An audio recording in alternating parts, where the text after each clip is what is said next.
မင်္ဂလာပါဗဏ္ဍာရိပ်ကနေကြိုဆိုပါတယ်ဆရာခိုင်ထူးသိရဲ့လူဦးသန်းဆိုတဲ့ဝတ္ထုတို့ကိုရွတ်ပြပေးသွားမှာဖြစ်ပါတယ်လူဦးသန်းငိုသူများနှင့်ရင်းနှီးနေသောသူ့မျက်နှာတွင်အပြုံးအယယ်များပျောက်ဆုံးနေ၏မြို့ကလေးရဲ့ဟိုးအဝေးကရှင်းလင်းမှုမရှိသောလွင်မြင်ကျယ်တစ်ခုတွင်နေထိုင်ရင်းအုပ်ဖွဲ့ငိုသံများကိုသူတဝါကြီးနားဆင်နေရသည်ခက်ပြဲပြဲခက်ကြဲကြဲဖွင့်ငိုသံစူးစူးဝါးဝါအော်ငိုသံဟစ်ငိုသံစိုးနှင့်တိုးတိတ်သောရှိုက်ငိုသံတို့ကိုသူ့နားကအလိုလိုခွဲခြား၍နားဆင်နိုင်သည်ပြီးတော့ရင်ထဲထိမြည်ဟီးသွားသောကျေးစီတီးသံကသူ့ကိုအမိန်ပေးနေသည်အရွယ်မညီသောမြေဆိုင်ခဲများပေါ်တွင်ဖနက်မပါသောသူ့ချီပွားများက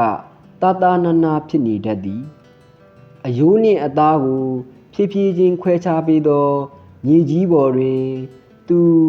တဏီကုံပြေးလွှားနေရသည်ဖြည်းဖြည်းချင်းကျယ်လွင့်လာသောပင့်ရှိုက်ငိုကြွေးသံများနှင့်တန်မြိုင်ငိုသံများကိုသူဥပိ္ပခာပြု၍မရခဲ့ပေ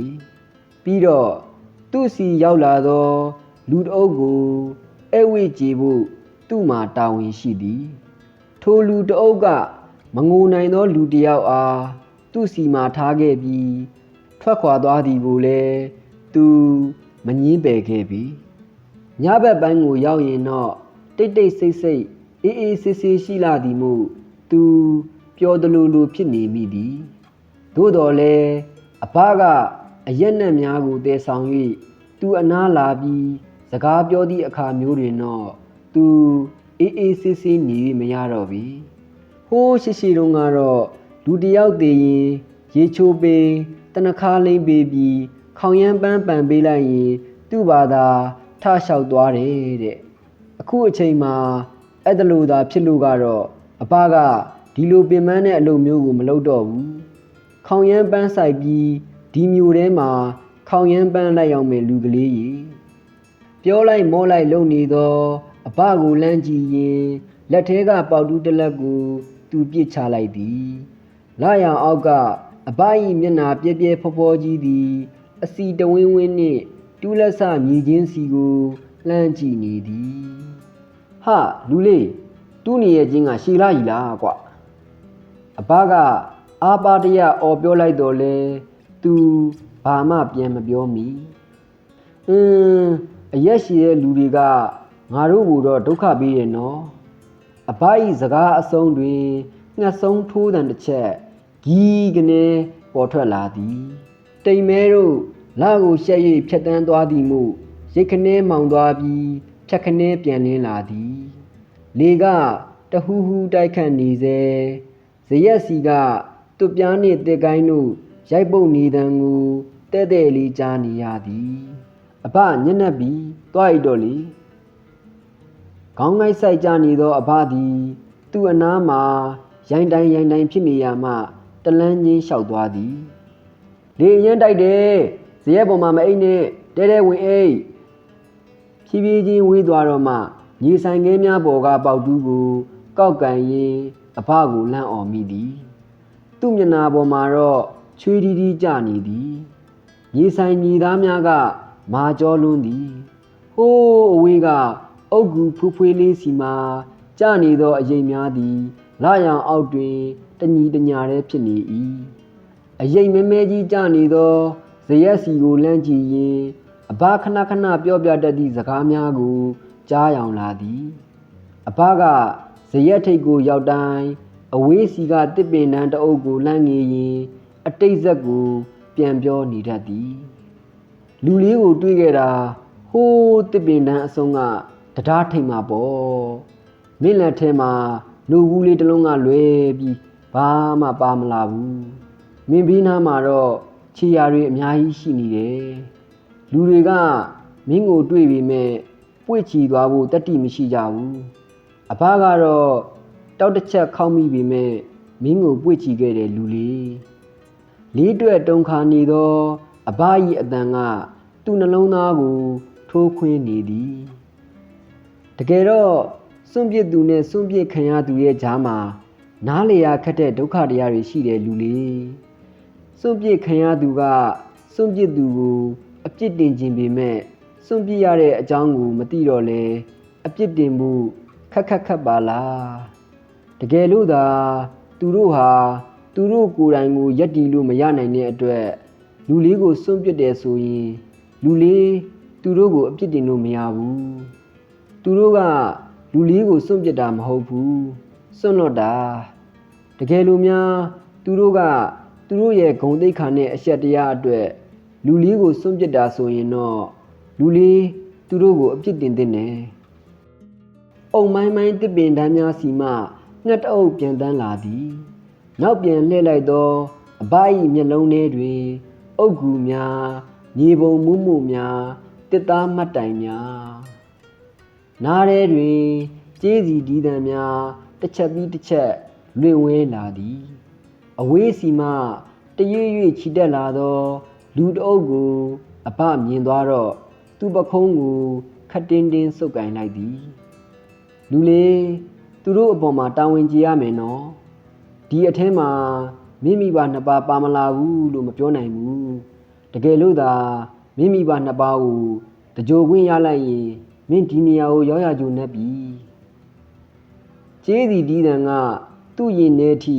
မြည်ဟီးသွားသည်ငိုတံများနှင့်ရွာသွန်းနေသောမျက်ရည်မိုးများကိုရှုငင်းနေဖို့သူ့မှာအချိန်မရှိဂူသွင်းမှလားညီချမှလားမိရှုမှလားရုတ်တဲဖြစ်နေသောလူအုပ်ထဲတွင်သူအလုရှုံနေတာကိုဘယ်သူကမှသတိမပြုအတိမတ်မပြုစုပ်ပြဲညစ်ထင်းနေသော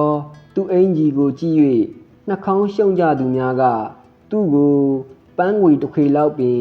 တန်ဖိုးမထားနိုင်ကြပေချီမောက်ကိုကျိုးနဲ့ချီရလားဗျဖြည်းဖြည်းမှကြပါဖြည်းဖြည်းချကြပါ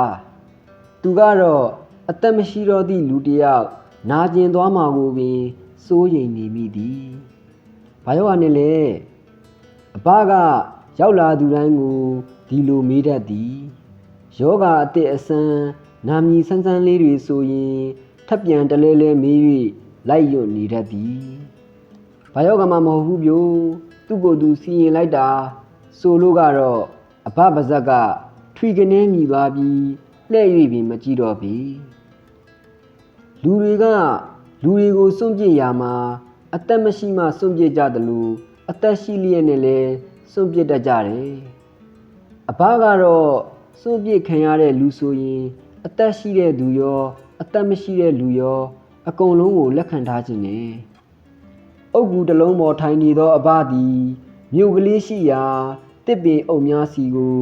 ငေးမောလေးရဲ့စကားတွေအများကြီးပြောနေတတ်သည်အဘ၏စကားများကိုနားထောင်ရင်းသူ့လက်များကမြေဆိုင်ခဲများကိုစုပ်ချီနေမိသည်အဘတင်ဘသူငိုမှလဲကျွန်တော်ငိုမှအဘဒီလိုမေးတိုင်းသူကမဆိုင်မတွပြန်ဖြေတတ်သည်မငိုရနဲ့လူလေးရဲ့ငိုတန်တွေကိုအဘမကြားကျင်တော့ပါဘူးဘဝတစ်လျှောက်လုံးကြားခဲ့ရတဲ့ငိုတန်တွေနေ့စဉ်နေ့တိုင်းကြားနေရတဲ့ငိုတန်တွေကိုအဘယွံမုန်းနေပြီအဘနဲ့ဝေးနေတဲ့ရေတံတွေကိုပဲအဘကြားကျင်တယ်အဘကိုသူနားမလဲစွာမော့ကြည့်နေမိသည်အေးအဘမသိခင်မြင်းတည်သွားအောင်မယ်နော်ညာရေးညတာမှာဘယ်ကိုသွားလက်နှိပ်ဓမီယူသွားမွေပါကင်းမသတိထားအေးမင်းဒီလိုကတော့အဘငိုမှမဟုတ်ဘူးအဘသိရင်လည်းမင်းမငိုနဲ့အဘကဒီလိုပြောပြီးတဝါဝါရင်နေတတ်သည်တခါမှလဲသူ့ကောင်းကိုလက်နဲ့ပုတ်ပြီးငယ်ဘဝတွေကိုပြန်ပြောရင်းရင်နေတတ်သေးသည်လူလေးမင်းကနည်းနည်းရကောင်မဟုတ်ဘူးကွမင်းငယ်ကအယိုးကောင်းတွေကိုဘောလုံးလုပ်ပြီးကန်ခဲ့တာနှင်းရိမ်များသိမ့်ပိုက်ထားသည့်စောင်းညတညတွင်အဘကွယ်လွန်သွားသည်အေးဆက်မာကြောနေသောအဘ၏အလောင်းကိုသူကိုယ်တိုင်ပွေ့ချီ၍ရေချင်းထဲသို့ဖြည်းဖြည်းချင်းချလိုက်သည်သူ့ရင်ထဲတွင်စို့နှင့်နေ၏မျက်ဝန်းတစ်ခုလုံးပူလောင်နေသည်မြေဆိုင်ငယ်များကိုကျင်းထဲတွန်းချရင်း သူအော်ငိုလိုက်ချင်သည်သို့တော်လည်းအဘကငိုတံတွေကိုကြားကျင်တာမဟုတ်သူ့ကိုမငိုဖို့မှာသွားသည်ငိုတံများကိုနားဆင်ရင်းဘဝခရီးဆုံးသွားသောအဘကရေတံများကိုသာစာလောင်ခဲ့သူမို့သူမငိုမိအောင်ထိန်းထားရသည်အဘကိုသူတိတ်ချစ်သည်